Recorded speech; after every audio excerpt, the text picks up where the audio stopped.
If you ever felt overwhelmed picking the right wig, trust me, you are not alone.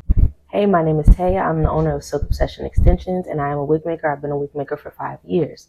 Today's video, I'm breaking down the right way of how to figure out the right wig for your lifestyle, hair goals, and everyday activity. That way, you don't waste your time or your coin, sis, because we all know how important the coin is in this economy. As a custom wig maker for 6 years, I've helped women all over the country find the right wig that matches their lifestyle and everyday activities, like I stated before. So today we're going to jump right into all the questions you need to ask yourself when trying to figure out the right wig for you. So make sure you subscribe, like, comment down below any questions that you may already have, and let's jump right into it. So the first question you want to ask yourself is, what kind of lifestyle do you have? And what I mean by that, are you a low maintenance kind of girl? Are you looking for a low maintenance wig option? Or do you want something that you can wear consistently, that you can keep on for long periods of time, and have styles that you can kind of switch up while they're still in? So your lifestyle plays a huge role in this aspect of purchasing a wig. And what I mean by that is, for example, a busy mom. She's not going to want something that it's going to take her hours to install. She's going to be sitting in the mirror having to customize and style and do this and do that. That's going to be too much time. It's taking up too much time in her day. As well as the same thing for a busy working woman. One of the same thing, a busy working mom. I don't have 2 hours in the morning to dedicate to doing my hair, getting myself together. I may want something I can throw on really quick in about 5-10 minutes and head on out the door, right? Where somebody like an influencer or somebody that's really into fashion and really into, just a different type of lifestyle, something that's a little bit more versatile, they may want to be sitting up, switching up their styles more often. They may be somebody that is into a more glued down install, something a little bit more secure, something they can keep on, something they can sleep with, things along that line. So what does your typical day look like? Is a question that you should ask. Are you always on the move? Like, what are some activities that you think that you carry out the most throughout the week? What type of jobs do you have? Your kids, are your kids really active? Do you take them to the park all the time? Are you outside a lot? Do you do a lot of physical activities? Things like that. Is this for a everyday type of thing, or is this for a special occasion, a wedding, a vacation? And if it is for a vacation, what type of activities are you doing on that vacation? Things along that line. So it's a lot of things that you want to ask yourself about your lifestyle, your everyday, your schedule, things like that. And we'll get into the scheduling and the timing and all of that into this next segment. So now, this is the second biggest question that you really want to know, because this right here will let you know, truthfully, if you're about to waste your money or not. Okay, this question is very important. So the question you want to ask yourself is, how much time are you willing to spend doing your hair? And that is not only just installing your hair, that is maintenance, that is, it's a lot of different things, styling your hair, all of that. So how much time do you truly have to dedicate to your hair, not only in a day, but also like within a week, within the month? What does your lifestyle look like in that matter? So let's dive into that a little bit more. So for beginners, maybe you don't want to spend hours on your hair. Maybe you are a busier person and that's why you're looking for a different option. So you're not having to go to stylists to get upkeeps and having to constantly go into the salon. So you're looking for something that you could do quickly at home that you can kind of manage. So this would be something like a 5x5 glueless wig, a 2x6 glueless wig. If you're a little bit more advanced, if you know how to properly, secure your wig and everything like that, you maybe want a 6x6 closure to get a little bit more parting space like this wig is here. So it's a couple different options that you have available on that part.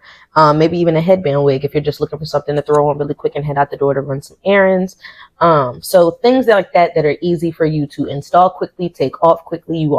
It's easier for you to, maintain a home wash and all of that, because you don't have to worry about a whole lot of product building up on it. It's just a quick on and off wash to bring the moisture back in to the wig, and so that way you can have a fresh start each week, depending on how frequently you wear said wig.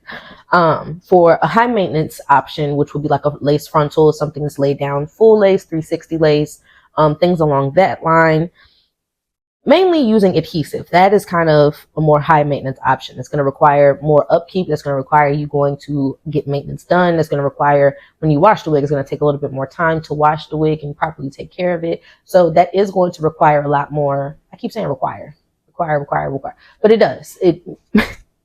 You have to do way more when you're when you have a high maintenance install like that, using a frontal. Even something like curly hair, that's more high maintenance option because you have to define the curls, unless you are a girl that likes a little puffy look. But just even with it being puffy, you still have to define the curls throughout the week. It's not as simple as getting a comb and just combing out your straight hair. With the curly hair, you truly have to go in and take your time, because you could be ripping out clumps of hair just because you're not properly detangling the hair.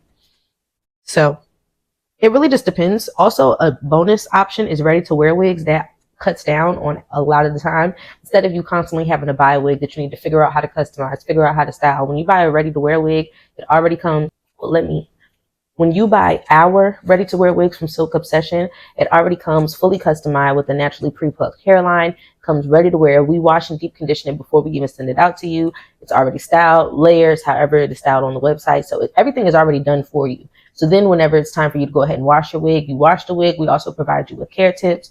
You can wash the wig, and then the layers are already added. If you know how to curl, you can go ahead and curl your wig. If you're not sure how to curl, I have a full curling tutorial up on my website.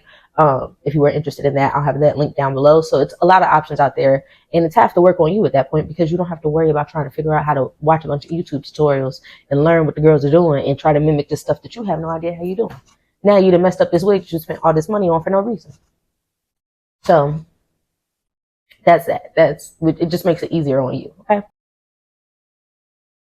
So I briefly hit on this point in the last topic, but this is really an underrated piece that I think a lot of people don't take into consideration when they purchase wigs, and then they have a wig that they can no longer wear because they have no idea how to actually maintain it and upkeep it. So I've had this happen to a lot of customers, because you're not already, a lot of people are excited to get into wigs, and you see something that you really like, but you have no idea what you're doing. And a lot of the times, like, people always tell me, like, oh, why didn't you warn me? Why didn't you? I try to warn people. You try to tell people, but because they're so excited and they want something so bad, first of all, I only know what you tell me. If you tell me you know how to, I'm going to believe you, because a lot of times I don't know, y'all. If you tell me you're a beginner, but then in the same breath tell me you know how to take care of curly hair, I'm going to assume you know how to take care of curly hair. That's what you said. So it's kind of hard when you're trying to assist people, because a lot of times you are excited, you want to try that new thing. But if you are somebody that's used to having straight hair, or kinky straight hair, or a kinky curly hair, knowing how to go from that to trying to maintain something that is different could be a little challenging for you. So for example, if you are a wig wearer and you only wear straight hair, you only wear, let's say, kinky straight hair, and then you go and get a kinky curly hair, or you go and get deep wave or deep curly or some type of curly texture, you may not know how to define those curls. You may not know how to keep that hair hydrated and looking up to par. It's not something that you can just wake up and comb through and go on about your day. Curly hair requires a little bit more. It requires more product. It requires more time. For somebody who may have naturally curly hair, who wants to try extensions for the first time and wants to try straight hair, they may have no idea how to upkeep the straight hair, and it ends up having split ends, and it's really dry and tangled because they're so used to having curly hair and not keeping product in it, and they're not necessarily putting heat on it that it needs. But to upkeep a nice, pretty straight texture or a silk press look, you have to put heat on the hair. Maybe you don't know what temperatures to use. Now you're burning the hair off because you have this hair on a super high setting when it really doesn't need that. It just needs to be pressed through. So I could go on and on and on and on and on.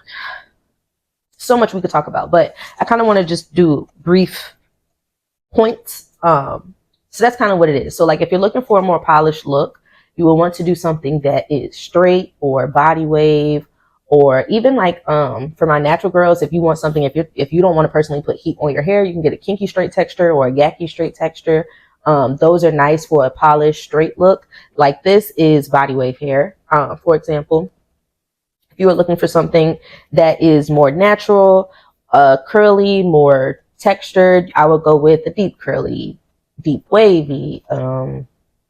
I have like a naturally wavy texture that's like a wavy hair texture. There's so many different options, but you want to do something a little bit more curly. That would be what you would be looking for. It's best to get a texture that you are familiar with. So if you were a curly hair girl, I would suggest something that's kind of curly.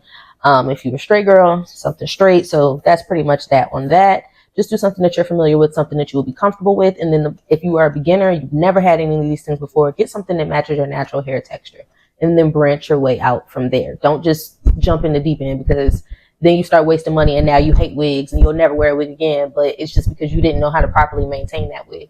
Or same thing for the hair company. You purchase a certain type of hair and now you're bashing this company when really it was because you had no idea how to properly maintain the hair to begin with. So That's my 2 cents on that. Now, the last thing that I want to talk about that I think is very important to consider when you are purchasing your wig is, are you buying this wig for a special occasion, or are you buying this wig for an everyday wear? That is a really big point, because what you don't want to do is buy a wig that is hot pink and you plan on wearing this every day to work. Like, and I'm not saying what you don't want to do, because everybody is different. So for example, let's say for your vacation, you want a deep curly wig and you want it to have one of those like Fulani braid styles. You want it to be real cute. And that's what you want for your vacation. But you may not want to have to deal with the managed curly hair every day when you're waking up 7 o'clock in the morning trying to get ready for your 9 to 5 or whatever the case may be. Or for example, let's say you wanted to try a bold midnight blue look for your birthday photo shoot. You got a whole theme plan. Everything's going to look real cute. And now you got to go to the grocery store with this midnight blue Y2K look on your head. And I'm not saying, because one thing about me, I love me a colored wig, but I will say over the years, I've realized that like a lot of times it's just like a time and a place type of thing. And unless you were just a bolder person, a lot of people don't like wearing those bold colors 24/7. People just like to, have that little moment, do their little 1-2 and go on about their day. So it's just good to have options. And just think about everything when you do it. I wouldn't, for my first wig, buy a bright colored wig or a fantasy colored wig, as we call it. I would try and do something a little bit more natural, something red, something ginger, highlights, things like that. I wouldn't want to, be all out there and be bold. Another thing too, like just simple things, like for example, what if you wanted to do a 30-inch bust down with exotic baby hair, and now you got to go to the dentist and figure out what the hell you got to do with all this hair and scoop it up and wrap it up. And it's a lot of things that some people don't think about in their everyday life before they go and purchase that wig. Now you have a wig that you can only wear one time, or that you may only wear out of a whole year twice. And you spent $500, $600. Like, that's kind of crazy. You get what I'm saying? So it's a lot of questions that you should be asking yourself, that you should take into consideration, before you go ahead and hit add to cart. You don't want to be wasting your time or your money, or taking up storage in your closet. Because the amount of people that bring me wigs that's been sitting for years just because they didn't know what to do with it, or they wore it once, couldn't wash it, didn't know how to, whatever the case may be, it's kind of crazy. So it's just if you thought about all of these things before you invested in that wig, you may have gotten your money's worth. I don't know. Don't shoot the messenger, man. And just another couple of little things that you might want to take into consideration when you are purchasing a wig.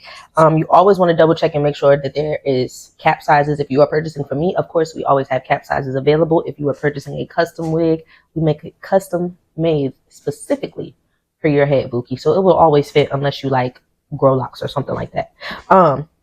So yes, you want to double check on the cap size, make sure that is always going to fit.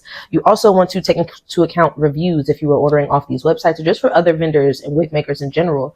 I have reviews posted on my website. It's not as many reviews as I have in general. I need to go on and add some other ones. But I do have reviews up there from people that have previously purchased my wigs. I have client pictures up there, just so that way you know that there are other people that have worn my wigs. There are other people besides me that have backed them. I have people in my comments. Just do a little bit of digging before you go and invest your money into someone or something. That's just personally what I would always do. There's a lot of scams going on in the world, so you just want to do just a little bit of due diligence, just to make sure that you are actually getting what you are paying for. Also, you want to take into account the maintenance level that your purchase will require. Like I said, for the curly hair, that may require more product, more time, with the tangling, because that hair can tangle easier than straight hair. So that is something that you want to take into account. And also with like your straight hair, you want to take into account how much heat that you may have to put on there to get a certain look or a certain style that you may be trying to do every day. So that is just something else that you also want to take into account. And last but not least, which is a very important tip, you must think about the long term. And what I mean by that is quality over quantity. You want to make sure that you always have, you're getting your money's worth. It's not worth it to buy a bunch of $100 wigs when you're having to buy a new wig every 2.5, 3 weeks. Because when that adds up, it doesn't make any sense when you can spend, let's say, for example, $400 on this one wig that will last you 5 years, that you can get 3, 4 hair colors out of, or 15 different styles. Like, you know what I'm saying? It's a lot more options, a lot more versatility, whereas this wig is not going to uphold you that long, whether it be the construction, the hair quality, the lace, it's a lot of things that could go wrong with those cheap options. And I do have a video posted of something that happened to one of my clients recently. So it's just too much of a variable. And a lot of the times when you do invest, you're going to see that investment return. So those are just a couple of quick tips that I think that you should remember as well when purchasing your wig. Just to recap, the lifestyle. What do you do on a daily? What are you looking for in a wig? Are you looking for something low maintenance? Are you looking for something that you can keep on for long term, and maybe just get maintenance on to keep up with it? You also want to take into account time. How long do you have to install and or style your wig on a daily? How long do you have to dedicate to maintaining your wig and or hairstyle? You also want to remember the texture. What kind of vibe are you going for? What type of hair textures are you used to? What can you manage as on a day-to-day basis if this is something that you're looking for? And then last but not least, you want to take into account the occasion. Is this wig for every day, or is this wig for a special occasion? Where do I plan on wearing this wig to? What do I plan on doing in this wig? So things along those lines. I also wanted to just run off a couple of recommendations for beginners. Beginners, I recommend you doing something very, very low maintenance, something that is a 5x5 or 2x6 closure, even 4x4 if that is available. I personally do not sell 4x4 closures as like a custom wig. Those are the type of lace options that I would look for. Even a headband wig, that's a good beginner-friendly option. Textures that I would recommend for beginners is straight, body wave, or like a wavy texture. Those are the easiest to maintain. Even a kinky straight, if you were a natural girl, I think a lot of people sleep on the kinky straight textures for natural girls. But if you know how to manage your natural hair and that you're just looking for something else, you just are tired of your own natural hair, you can do kinky straight or a yaki straight. Kinky straight is a little bit more coarse than yaki straight is. Yaki straight is kind of like a relaxed type texture. So those are options that I would take into account. And if you're like a fresh beginner, those are things that I would look at when I'm shopping for my very own wig. So I hope this video helped you narrow down your options while you were out there searching for a wig. And I hope this actually helped you kind of guide you a little bit more. I think now with everybody selling wig, everybody selling hair, it can be a little bit intimidating because there's so many options available and you have no idea as a beginner what to do. So I hope this kind of makes you a little bit more confident. You have an idea of what you're looking for, what you're exactly shopping for. If you have any questions, comment down below. I would love to do a part 2 of this and just answer any questions that you may have. If it's not like if I don't feel like it needs a whole video, I may just comment down below and respond back to you guys. Let me know what you guys think of this video. Did I answer all your questions? Is there anything that you feel like I didn't mention that I should have touched on? I think that's it. Make sure you are subscribed if you are not already. Like this video if you like it. Share if you think it's worth sharing. Hit that notification bell so that way you are subscribed every time I post a new video. And I will see you in the next one. Thank you so much for watching. And we have I don't even know how I almost forgot this. We have all of your custom and ready-to-wear wig needs down below at my website. Again, I do offer free wig consultations. We can set up a Zoom or FaceTime. Just DM me, email me, text me. I have everything linked down below. And like I said, I will see you in the next one. Have a good day. Have a good night wherever you are.